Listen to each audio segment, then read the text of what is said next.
Hello and welcome to match 3. This is Old Man Poole. We have won the dice roll. We are going to take advantage of that. Okay. I think it sounds pretty okay. We have a Binding Mummy. First time we've seen him in this draft. 3 mana, a couple of 3s, a couple of 2s. I think we keep. Yeah, we're just going to drop the farmland here because we do definitely need a white source.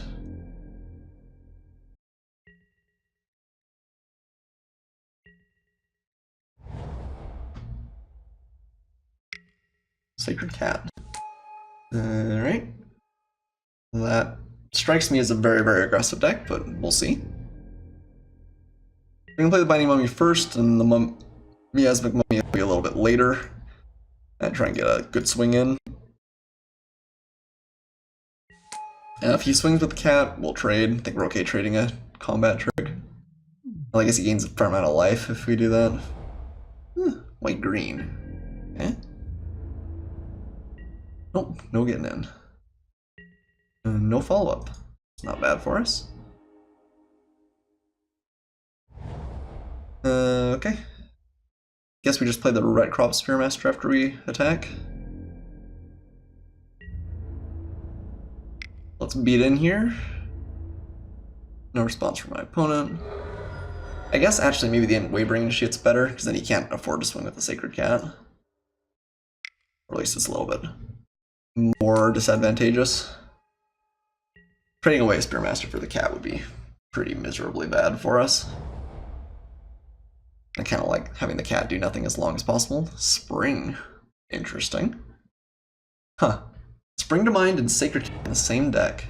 Is this really just a speed bump card? And he went and found blue. 3 colors? He just like super bomb heavy? Should I stop speculating? Okay, well, we're gonna beat in while we can for sure. Before whatever terrifying thing my opponent's doing comes out. Okay. And I guess we'll play, we're just gonna play another Initiate. So far he hasn't been able to show us a real great blocker for it. It's like a Colossopede or something next turn, it slows us down fairly well, but I guess then we can use Binding Mummy.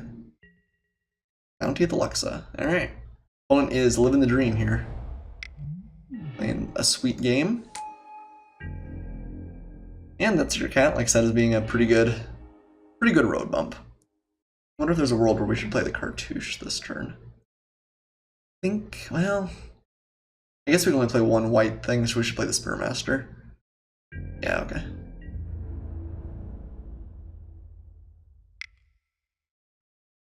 Okay, opponent takes another 4 damage here. The Sacred Cat has gained him total 8 life. That's pretty good.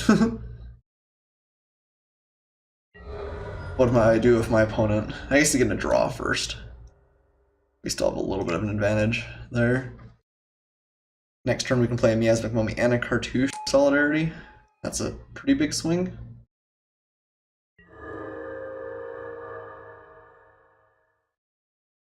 So yeah, I do think my opponent's probably playing a strictly 3-color deck, which is a little bit crazy, but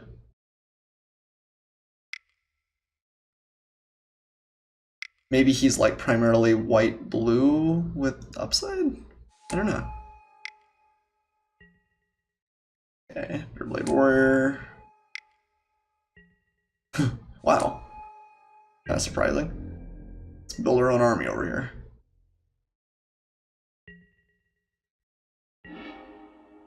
Okay. So I kind of like playing the Miasmic Mummy. We get to pull a card from my opponent's hand, which is significant when he's going to get lots of mana next turn. We have to pitch the start to finish, which is a little bit rough, but we'll have finish available at least. I'm going to play the Cartouche as well. I think on the Binding Mummy, make that unable to block. Well, actually, let's see. If we put that on Binding Mummy and make that unable to block, he can't effectively double block this. We make that unable to block, he can effectively double block this. We could play Cartouche somewhere else and swing with like just those 2. And then my opponent can't block either of them happily. Guess you could double block like that and still trade. I think I'm gonna put it on the. Maybe we'll play the Miasmic Money. See what my opponent wants to get rid of. And I think we're not gonna swing at the Binding Mummy. We're just gonna make the Bitterblade Warrior unable to attack and make 2 of these big. Or I guess what we should do is make this unable to block and swing in with those, because then he could double block with those if he was interested in it, but it's pretty bad. Okay. Let's play the Mummy first, see what my opponent pitches. Hopefully some sort of game-breaking bomb. Although hopefully not a game-breaking bomb with Embalm. Game-breaking bomb with Embalm. Try saying that 5 times fast.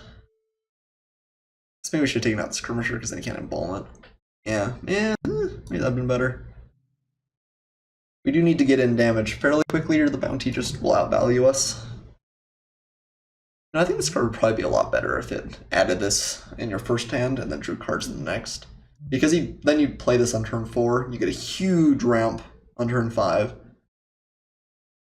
and then get to draw and go back and forth. So the tempo advantage comes a little bit earlier. You'd rather have the tempo after playing a card like this than the card advantage immediately afterwards. Okay, opponent debates long and hard there.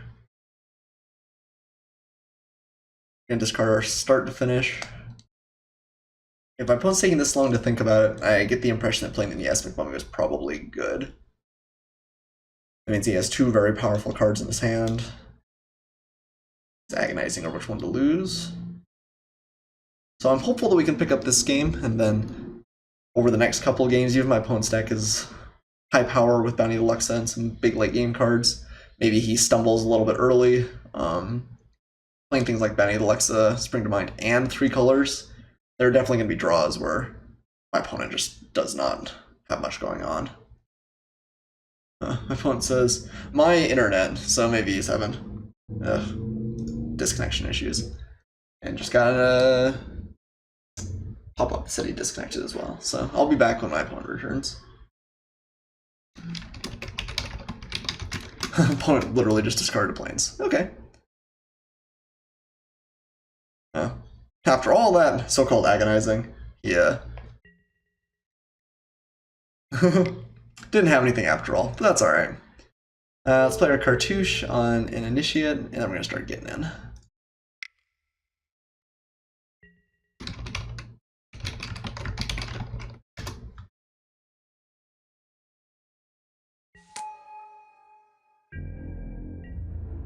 Let's attack and exert, and just swing here. And if my opponent plays a big threat that doesn't have an immediate game-ending impact, oh nice. We can play Compulsory Rest on it. Play something like Sandworm Convergence. I imagine we're just out of it, although we are pretty big. We can kill a couple of worms as they come out.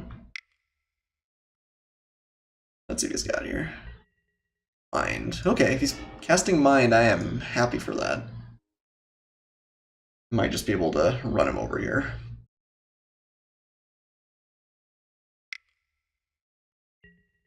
Sacred Cat. Another good stalling card. Not much beyond that. Okay. So can we get my opponent dead here? If we kill off that, I guess kill off like those 2. And he chump blocks. 8, 6, 7, 8. Not quite enough. Not quite enough. So I wonder if we should hold on to both of these then. I guess you can always use the Compulsory Rest too.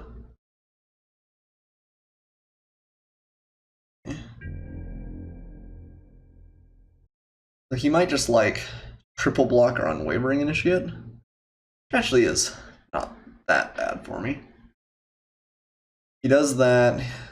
We should attack with everything else. I guess maybe we should have killed a couple of things and just forced my opponent to chump.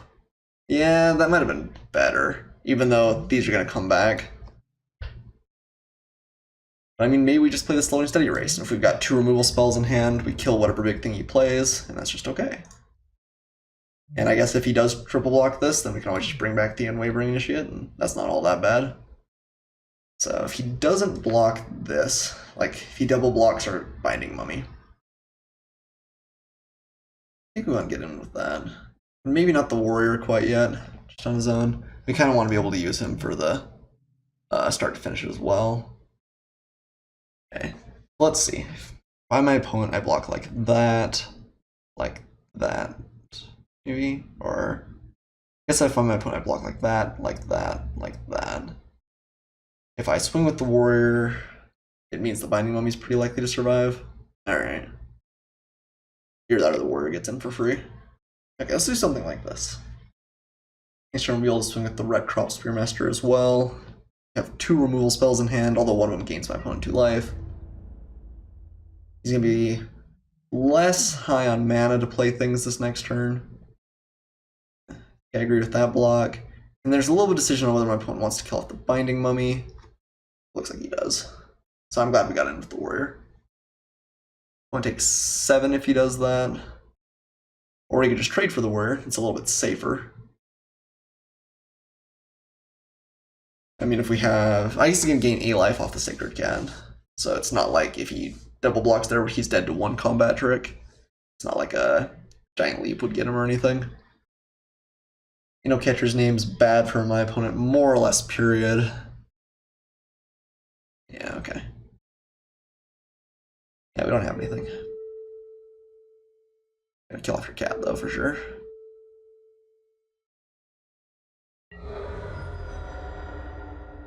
And just bank off the fact that we're gonna get my opponent pretty low pretty fast. And even though he's getting a little bit of value, we've got a lot of beats. He's gonna gain some life next turn by bringing back the Sacred Cat and Talk Crop Skirmisher. But if he does that, then he doesn't have tons else. He says, oh my goodness, please. Hoping I didn't have a combat trick, but... Okay.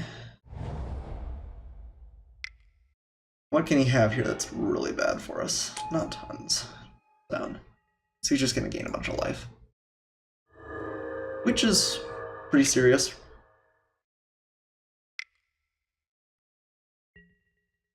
Gift of Paradise. Okay. Just a gain 3. He's gonna use that to bring back the Talk Crop or play something else. Wavering Initiate. Okay.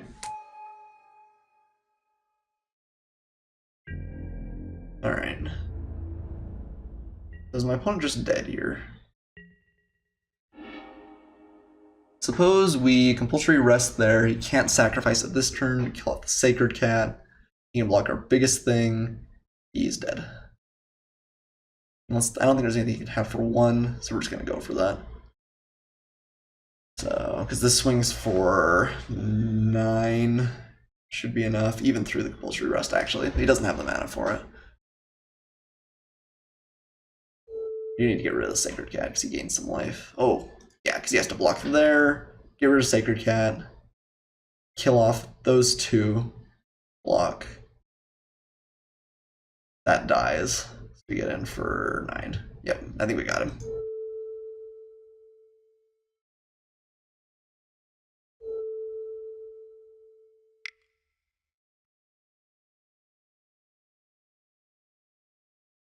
Everyone's got to look at that and be like, uh-oh.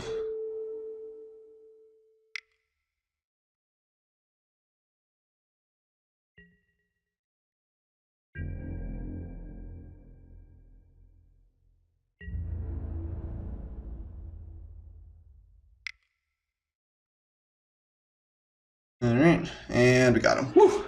Close one. Yeah. Or Sparring Mummy. Kind of my point to show me that. So he's playing Bounty of the Luxa and just a bunch of small creatures? We didn't see any, like, big endgame ramp spell. But if we're playing small creatures, I think Journey's Resolve is actually pretty okay. And again, I kind of like having fewer lands.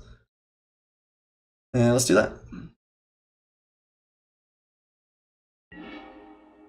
Alright, just need one more good draw and we can get there. The 3-0, the dream off this less than exceptional draft deck. Again, I think if we go the distance, we kind of mised our way there. Got pretty lucky.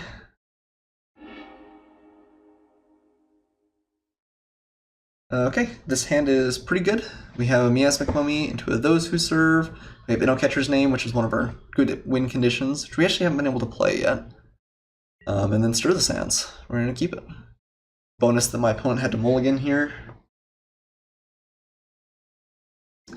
Miasmic Mummy is especially brutal against a mulliganing opponent. And he's on the draw, or on the play too. Opponent does keep, but he bottoms. Okay, Sacred Cat right out of the gate. Not a bad one, certainly. I'm curious what his like big endgame threat is. You saw a whole bunch of good defensive kind of stalling creatures in Bounty of the Luxa. So it feels like he's got to have something huge, whether it's Sandworm Convergence or that's the big one that comes to mind, but whether it's Sandworm Convergence or like Angel Sanctions or I guess maybe the big Sphinx was pretty good. I don't want to draw a land just so I can discard it. Kind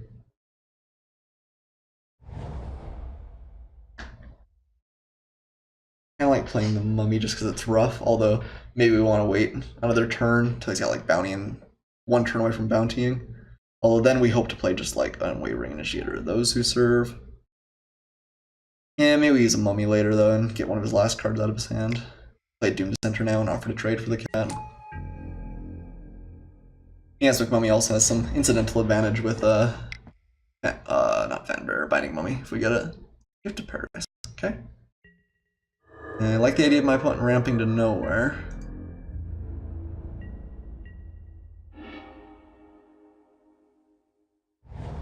Okay, we'll get in with our Doomed Dissenter here. Then we'll play Unwavering Initiate.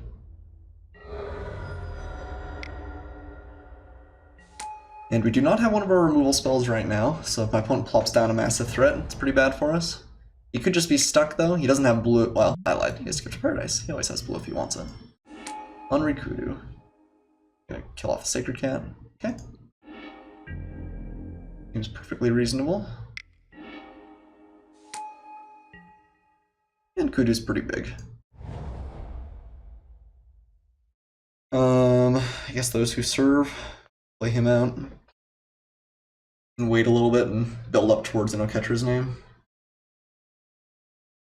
Alternatively, we could swing with like the Doomed Dissenter, Impeccable Timing, and Miasmic Mummy. What do we pitch if we do that? It's one of my opponent's last two cards. One hasn't missed the land drop yet. I think the Miasmic Mummy right now is hurting us more than him, so I think that's a bad play.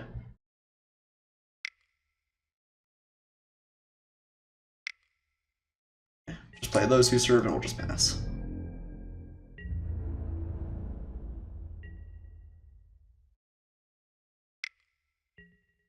Another Sacred Cat. And nothing. He's got something big. Do we want to utilize the Irrigated Farmland? Maybe not that much. We really want to find another black for Stir the Sands, but we can maybe play the Mummy now. He didn't play a land last turn. He didn't play anything cheap, so what he's got is probably pretty big. In that case, I think I like swinging with both of these. Trying to get past the Kudu.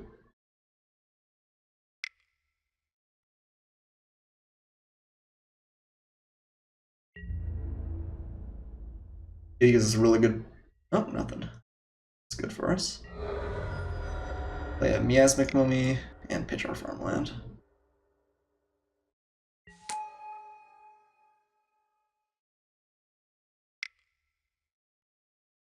Something in response. Cycling Sandworm. Okay. So that is a big threat. It's one of the things my opponent might have going on. Okay, rip farmland. And opponent just ditches plans. So he's got one last good card in there.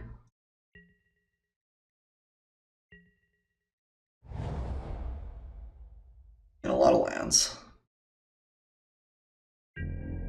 It's Sandworm Convergence, he's a long ways away from it. Could just be a good blue card. Compulsory Rest. Okay, I think I like doing that and just trying to really beat down.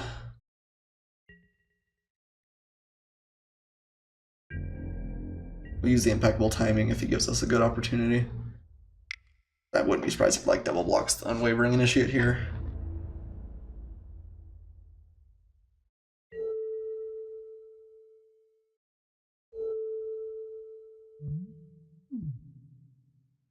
This doesn't really matter which one we kill.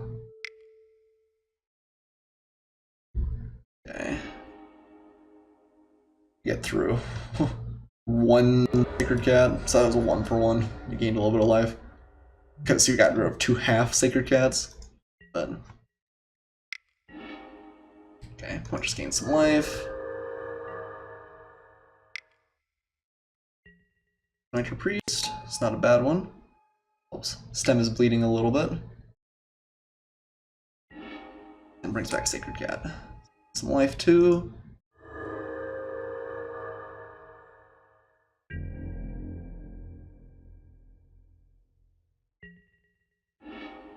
Back to ribbons. So this might be the point where we want to cycle the Stir the Sands. We could just play no catcher's name, depending on how he blocks, I guess. Although it's better after we have a Stir the Sands out, but I guess not that much better. Alright, well, we're gonna keep beating with everything.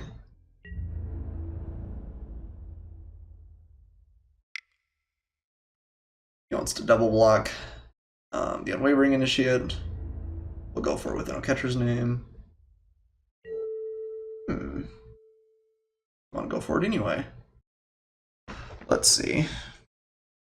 So if we do that, the mummy survives and kills both.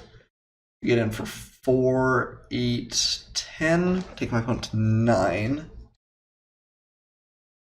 Or we can wait for Stir the Sands to be better later. I think we're just gonna go for it.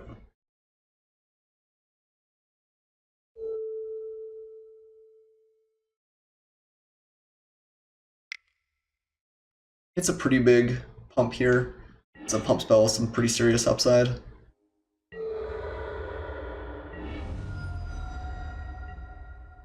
I guess he goes to 10, that's right, because he gains a life off the cat. Talkrop Skirmisher. Oh yeah, I keep forgetting that gives blue, but Gift of Paradise I just kind of discount in my head, and I should not. It's not as bad as I want to make it out to be. Okay, let's attack with everything. I'll play Devoted Cropmate.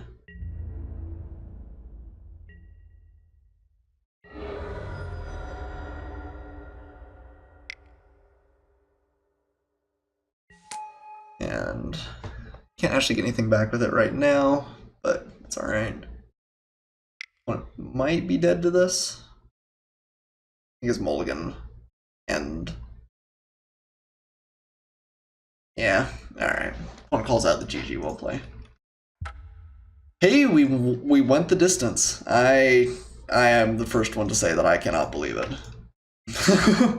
This did not seem like the most impressive of decks. But sometimes you get lucky. I think we played reasonably well. I think we should have had 16 lands from the beginning, even though we didn't ever really see the Dejuro's resolve. We just so very rarely wanted to hit more. Like Stir the Sand cycles at 4, Cut ends up being pretty cheap. I mean, Ribbons is a good late game finisher, but I think we should have had 16 lands with as many 3-drops as we had. I think our first match opponent was maybe not the best, but games 2 and 3, we definitely had to get lucky to win, and sometimes it works out. Yeah, happy to take the victories. Thanks for watching, everybody. If you're watching on YouTube, be sure to like and subscribe. If you're watching on Twitch, feel free to follow. You'll get to see more content as I put it up. Thanks for watching. see you next time.